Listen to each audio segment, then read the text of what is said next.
Hi students, मेरे YouTube channel नव्या online classes में आप लोग का स्वागत है।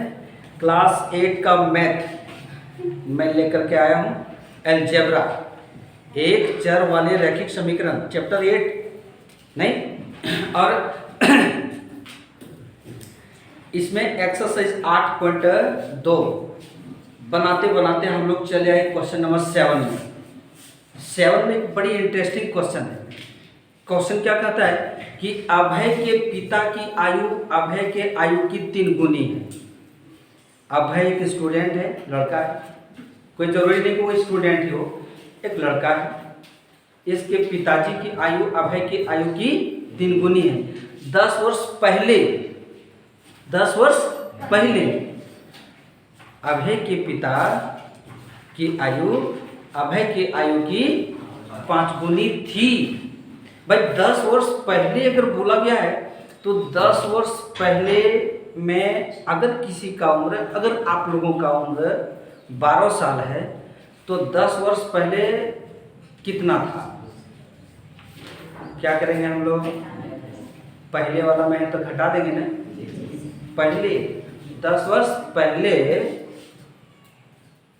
तुम लोगों का उम्र 2 साल, ठीक है। उस समय ना तो स्कूल जाते थे ना स्कूल से आते थे, घर में रहते थे और मम्मी को तंग करते थे, ठीक है। पहले की बात करो तो माइनस किया जाता है और पश्चात की बात करो तो प्लस किया जाता है, ठीक है।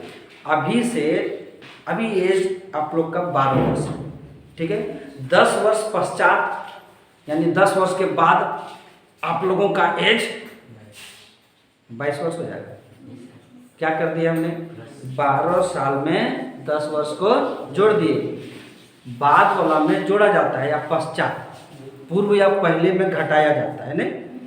एक चर के रैखिक समीकरण हम लोग बना रहे हैं ना, तो एक चर के रैखिक समीकरण को हम लोग एक ही चर को मानना होगा। 2 चर वाला रैखिक समीकरण 10 में पढ़ेंगे, जब 10 जाएंगे उसमें देखेंगे ना। अभी हम लोग 8 में है तो 8 में देखेंगे, ठीक है। चलो 8 में दिखाते हैं।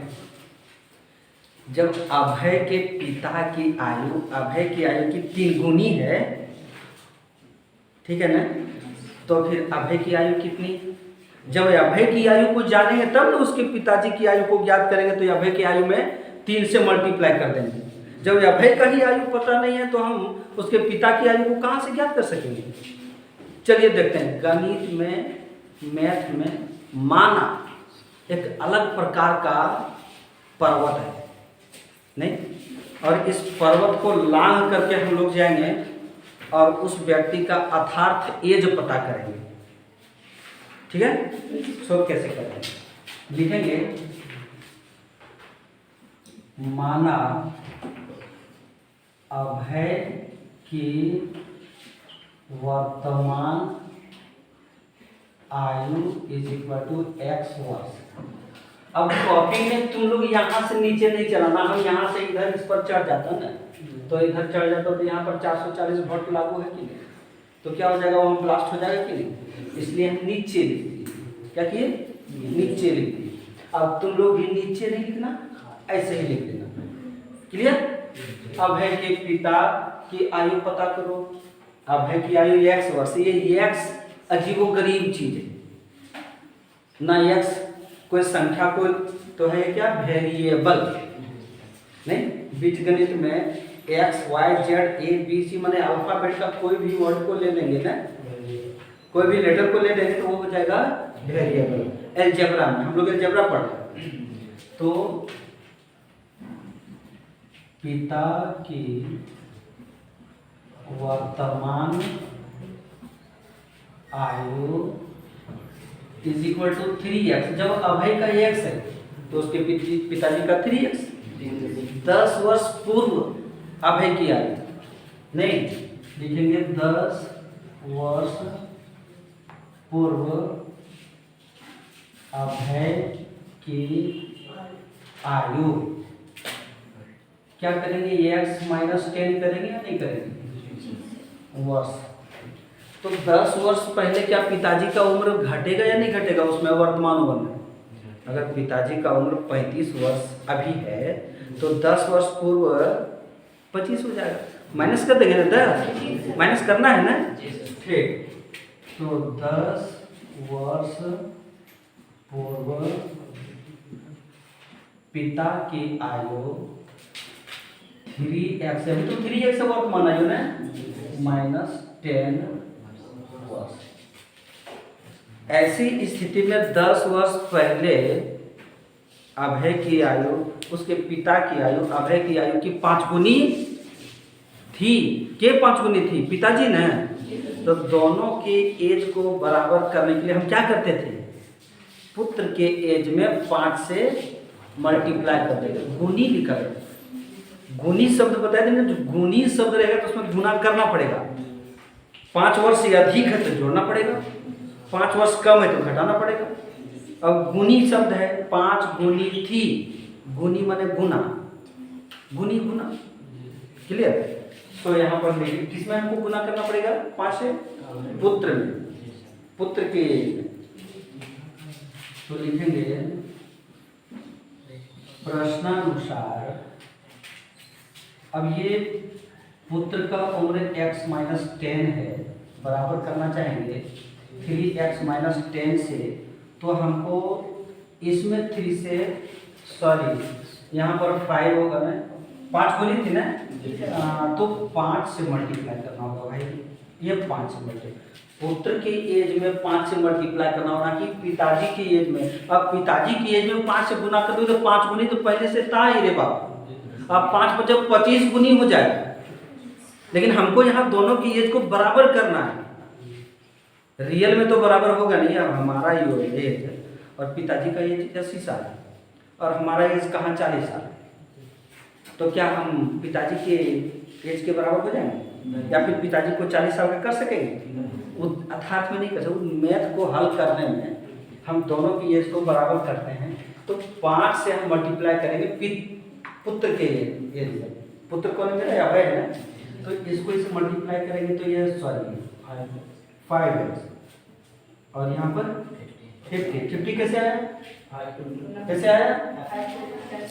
3x - 10। एक बात करती है, 3x को इधर 50 को उधर ले जाते हैं, सजाती को मिला तो ना, x वाले टर्म को एक साथ करो, बिना x वाले को एक साथ करो कि सहूलियत है ना। तो 5x - 3x, ये 50 उधर ले जाओ, प्लस में हो जाएगा। ये -10 पहले से है तो ये प्लस हो नहीं सकता है, माइनस का माइनस ही रहेगा। हम यहाँ चले आते हैं, नहीं हिंदी लिख देते हैं ना, 2x बचेगा ना, और यहाँ कितना बचेगा? 4। तो क्या हो जाएगा? x का वैल्यू क्या आया? x किसको माने? x माने अभय की वर्तमान आयु। तो लिखेंगे अभय की वर्तमान आयु = 20 वर्ष। पिता की कितना है? 3x। पिता की वर्तमान आयु 3x लिख करके 3 × 20 ठीक है।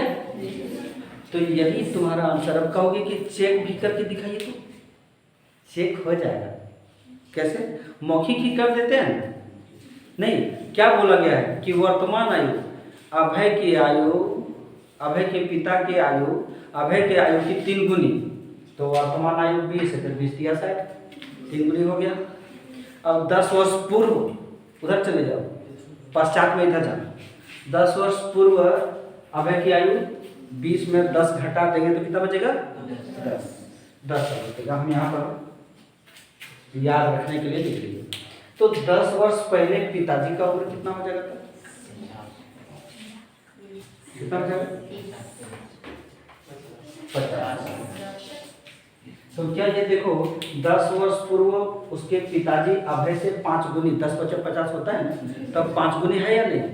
अब इसीलिए हमने क्या किया कि दोनों के एज को बराबर करने के लिए पुत्र की आयु में 5 से मल्टीप्लाई किए। ये जो 5 से मल्टीप्लाई किए हैं ना, वो यहाँ पर हमारा संख्या निकल गया, ऐसे समझ में आएगा, इधर 50 भी हो जाए, उधर भी 50 हो जाएगा।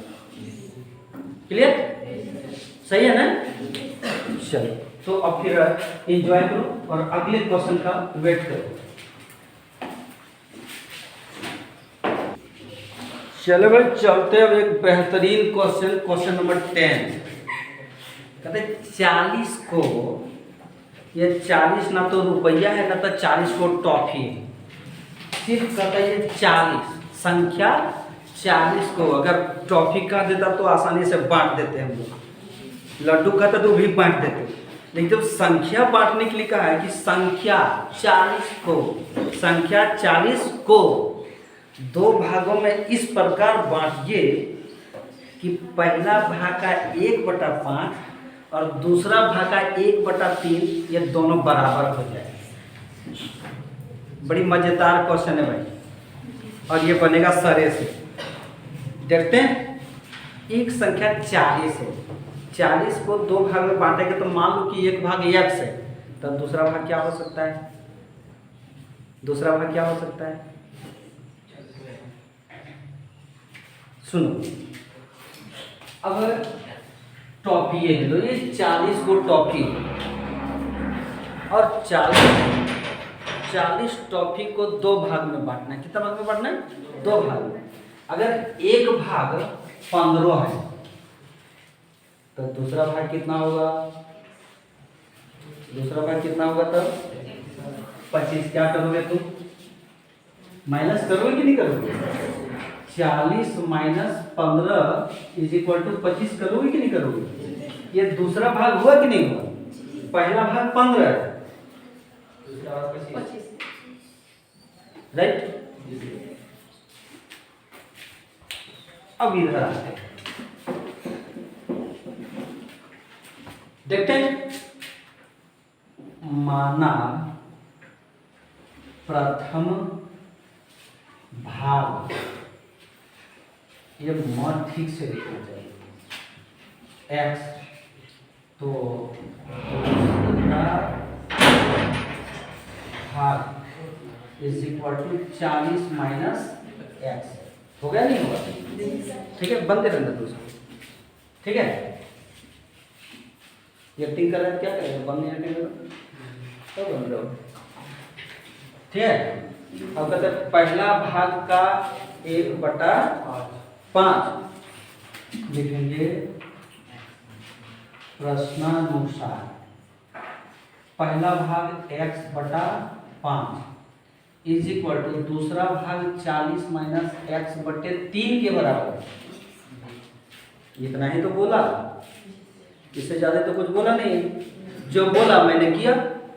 अब इसको हल करते हैं कि देखो एक उपाय है मेरे पास, क्रॉस मल्टीप्लिकेशन। क्रॉस मल्टीप्लिकेशन करते हैं। अब यहाँ पर तो किसको किससे मल्टीप्लाई करना? ये 3 को x से, तो 3x हो जाएगा। 5 40 माइनस x, क्लियर? अब 3x इज इक्वल टू 5 चौके 20, यानी 200 होगा कि नहीं होगा? माइनस 5x, ये 5x को इधर कर दिए, तो क्या हो जाएगा? 3x plus 5x is equal to 200। 5 और 3 8x इज इक्वल टू, कटा देना चाहिए, 8 दूनी 16, कितना बचा? 8 बचे 25 8 200। x इज इक्वल टू, यानी एक भाग जो आया वो कितना आया? ठीक, एक भाग 25, दूसरा भाग is equal to 40 minus x, यानी 40 माइनस 25, तो कितना हो जाएगा? क्या मजेदार क्वेश्चन था। अब टॉफी को तो हम लोग ऐसे ही यही बांट लेंगे, संख्या को जब बांट दिया तो टॉफी को लड्डू को नहीं बांट सकेंगे कि? सो देखो यहाँ पे हमारा आंसर भी यही है।